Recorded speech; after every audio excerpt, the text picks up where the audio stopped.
우리들이 두려움이라고 하는 것에 대한 정체를 좀 알면 좋겠다. 물론 두려움은 우리들에게서 지금 일어나고 있는 일일 수 있어요. 이 두려움은 사실 그렇게 큰 문제가 아닐지도 몰라요. 정체가 확실하니까. 그런데 진짜 두려움에 대한 문제는 정체가 보이지 않는 두려움인 거죠. 이런 표현이 가능할 것 같아요. 미지에 대한 두려움 혹은 예기 불안. 유명한 격투기 선수가 있어요. 이미 한 10여 년 전 사람인데 그 당시만 해도 그 러시아의 효도르 하면 격투기의 황제라고 불렸던 사람이에요. 이 효도르에게 인터뷰를 하면서 어떤 기자가 이렇게 물었대요. 당신에게도 세상에 두려운 것이 있습니까? 그랬더니 효도르가 이렇게 대답을 합니다. 다른 두려움은 없는데 가족에게 무슨 일이 생길까 봐 두렵습니다. 굉장히 흥미롭죠? 지금 효도르에게 두려움의 대상이 있나요? 아직 없어요. 일어났나요? 아니에요. 무엇에 대한 두려움이에요? 아직 일어나지 않았는데 일어날지도 모른다는 것에 대한 두려움이에요. 그리고 남자들에게 제일 두려운 게 뭐냐? 그럼 여러 가지가 있겠지만 군대 가는 거 굉장히 두려워요. 요즘 엄마들은 아들 군대 보내지 말고 남편을 다시 보내자 뭐 이런 얘기도 하는데 남자들이 군대 가기 참 두려워하는 이유 가운데 하나가 아직 군대를 안 가봐서 그래요. 군대 갔다 온 분들 한번 생각해 보세요. 군대 또 갈 수 있어요? 없어요? 제가 보기엔 군대 갔다 온 남자들은 군대 가는 거 그렇게 무서워하지 않습니다. 가기 싫을 뿐이지. 이건 두려움과 가기 싫은 건 다른 부분이에요. 우리들이 경험해 본 것에 대한 것은 두려움이 아니죠. 또 사람들이 제일 두려워하는 게 뭘까요? 죽음이에요. 죽어본 사람은 별로 두렵지 않을 거예요. 근데 우리들이 아무도 죽어보지 않은 거예요. 죽음은 우리 인생에 해결할 수 없는 미지에 대한 두려움인 거죠.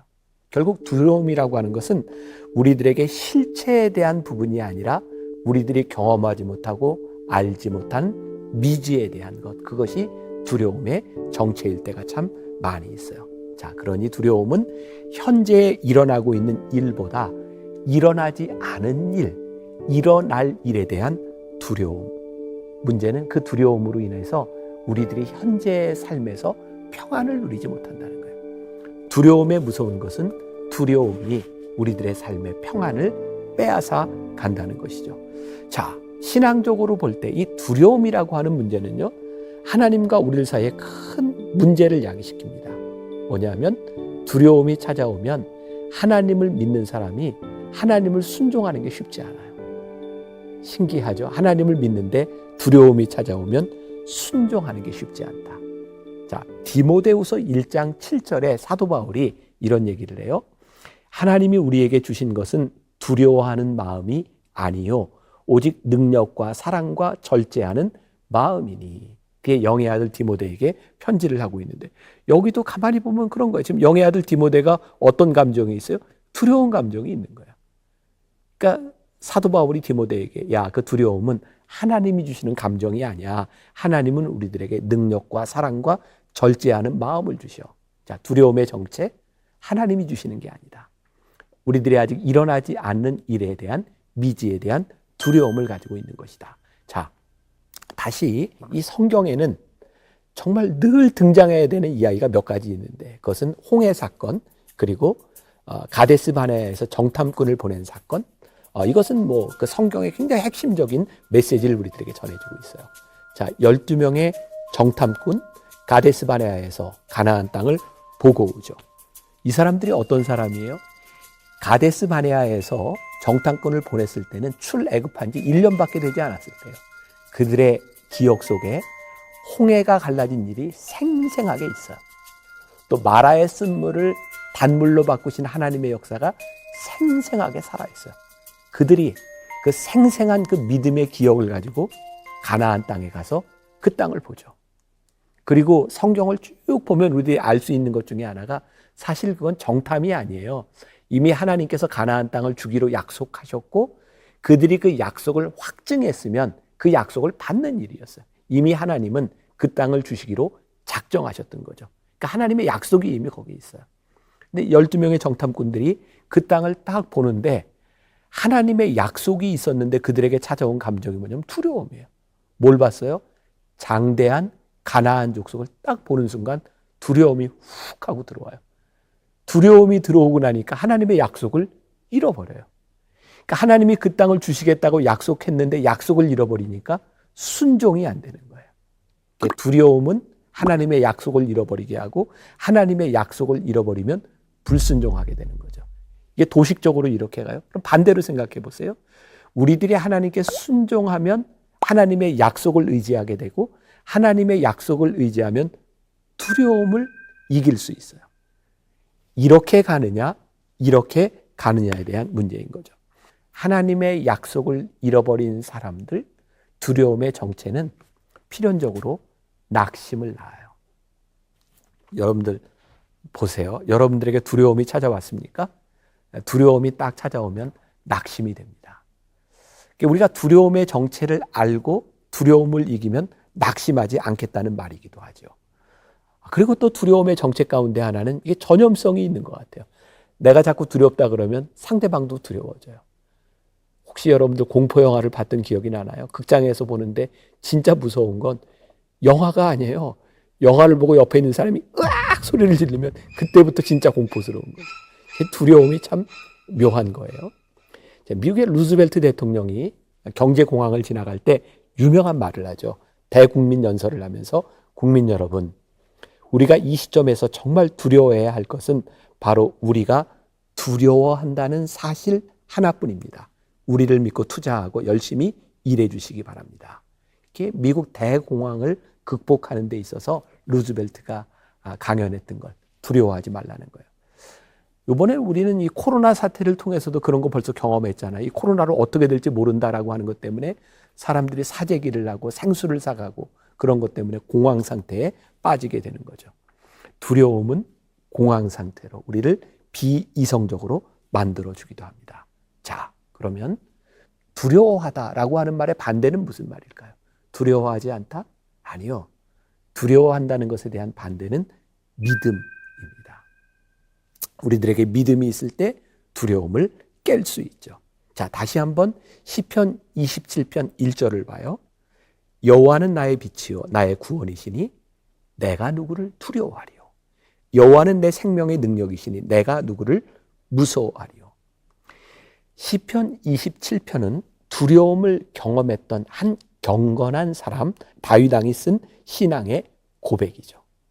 자, 그러면 이 두려움이라고 하는 것, 내가 정체에 대해서 이야기했지만 또 조금 다른 각도로 두려움을 한번 봅시다. 두려움이 꼭 나쁜 건 아니에요. 두려움은 어떤 면에서 보면 굉장히 유익한 부분이기도 합니다. 자, 우리가 두려움이 있기 때문에 하나님을 찾아요.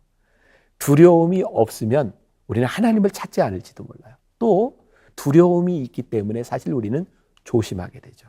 자, 예를 들어서 한 6살, 7살 된 아이가 슈퍼맨 영화를 봤어요. 탁 망토를 딱 두르고 나르는 걸 봤어요. 얘가 한 12층에서 망토를 메고 뛰어내려. 야! 그때 그 떠내리지 않는 이유가 있죠. 두려움이 있기 때문에 그래요. 막 두려움이 없으면 정말 많은 사고들이 날 거예요. 그러니까 두려움이라고 하는 것은 어떤 면에서 또 굉장히 긍정적인 측면이 있어요. 자, 지금 두려움을 느끼고 있는 여러분들이 있다면 그 두려움으로 인해서 그 두려움이 여러분들을 지키고 붙잡아주는 게 있고 그 두려움 때문에 우리는 하나님을 찾게 될 것이고 여호와 하나님을 생각할 수 있게 만들어준다는 측면에서 이 두려움은 굉장히 긍정적인 작용을 할 수 있어요. 문제는 두려움이라는 감정 자체에 있는 것이 아니라 두려움 때문에 우리들의 삶이 마비되는 것, 두려움으로 인해서 정상적인 삶이 작동하지 않는 것이 문제죠. 자, 이 시를 쓴 다윗의 두려움은 무엇일까요? 지금 이 상황이 어떤 상황이냐면 그의 아들 압살롬이 반역을 일으킨 상황이에요. 사실 두려움도 두려움이지만 굉장히 수치감이 들었을 것 같아요. 아들에 쫓겨서 죽임을 당할지도 몰라. 수치감과 두려움. 그리고 그 당시라고 하는 게 되게 그 왕정 시대가 그렇잖아요. 정적들은 무조건 죽여서 없애는 겁니다. 후환을 남기지 않는 겁니다.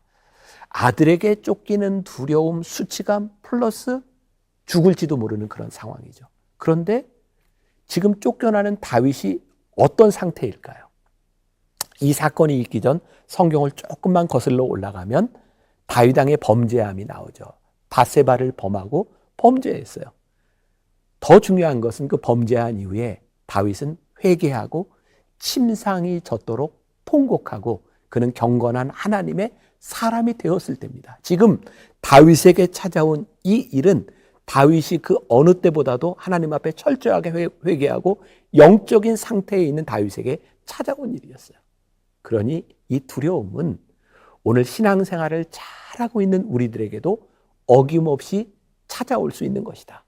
그러니까 오늘 이 두려움 가운데 있다고 하는 것 자체가 우리들에게 전혀 이상한 일이 아니라는 것. 아무리 신앙이 좋아도 하나님을 믿어도 두려움은 우리의 인생의 순간순간 찾아오는 일인 거죠. 중요한 것은 두렵지 않은 것이 아니라 이 두려움을 이길 수 있는 믿음이 우리들에게 있다는 거예요. 자, 다윗으로 돌아가 봅니다. 다윗에게 찾아온 두려움이에요. 내가 누구를 두려워하리요? 내가 누구를 무서워하리요? 그에게 두려움과 무서움이 찾아왔다는 것이죠. 그런데 다윗은 27편 1절부터 3절까지의 이 두려움 가운데서 여호와 하나님을 기억하죠. 그리고 이야기해요. 내가 누구를 두려워하리요? 내가 누구를 무서워하리요? 나는 여전히 태연하리로다. 두려움 가운데서 하나님을 기억하는 것이 믿음이죠. 자, 믿음이 있네요. 참 믿음이 좋으시군요. 이 이야기는 그의 인생에 두려움이 없는 게 아니고 어려움이 찾아오지 않는 것이 아니고 그 두려움 가운데 하나님을 기억하시는군요. 하나님을 생각하시는군요. 그것이 믿음이 있습니다. 결국 이 두려움과 불안함 가운데 우리들의 문제는 기억할 하나님이 우리들에게 있느냐는 거예요. 벌써 오래됐죠. 제가 군에서 훈련 받을 때니까. 저는 이제 군목으로 장교 훈련을 받았는데 어려운 훈련 중에 하나가 막타오라는 거예요. 한 11m에서 13m 정도 되는 높이에서 모형 낙하산을 가지고 뛰어내리는 거예요. 그런데 굉장히 공포심을 느끼니까 뛰어내릴 때 조교가 뭐라고 얘기했냐면 사랑하는 사람의 이름을 부르십시오. 그리고 애인 있습니까? 나도 뛰어내릴 때 인수가. 그리고 난 그때 결혼하고 군대를 갔거든요. 제 아내의 이름을 부르면서 뛰어내렸어요. 제일 황당한 사람이 누구냐? 제가 같이 훈련받던 목사님 중에 내무반에서 늘 편지를 자랑해요. 이 목사님은 결혼을 안 했는데 여러 여자한테서 편지가 와요. 바로 내 앞에 있었는데 궁금했어요. 이 남자는 누구 이름을 부를까? 그랬더니 어머니 부르고 뛰어내리더라고요. 아주 흥미로웠어요. 야, 이게 편지 많이 오는 거 아무 소용없구나. 결정적으로 우리들이 부를 이름이 필요한 거구나. 우리들의 인생의 두려움 가운데 우리들이 부를 수 있는 이름, 우리 인생의 두려움 가운데 우리가 부를 수 있는 그 이름이 우리들에게 있는가?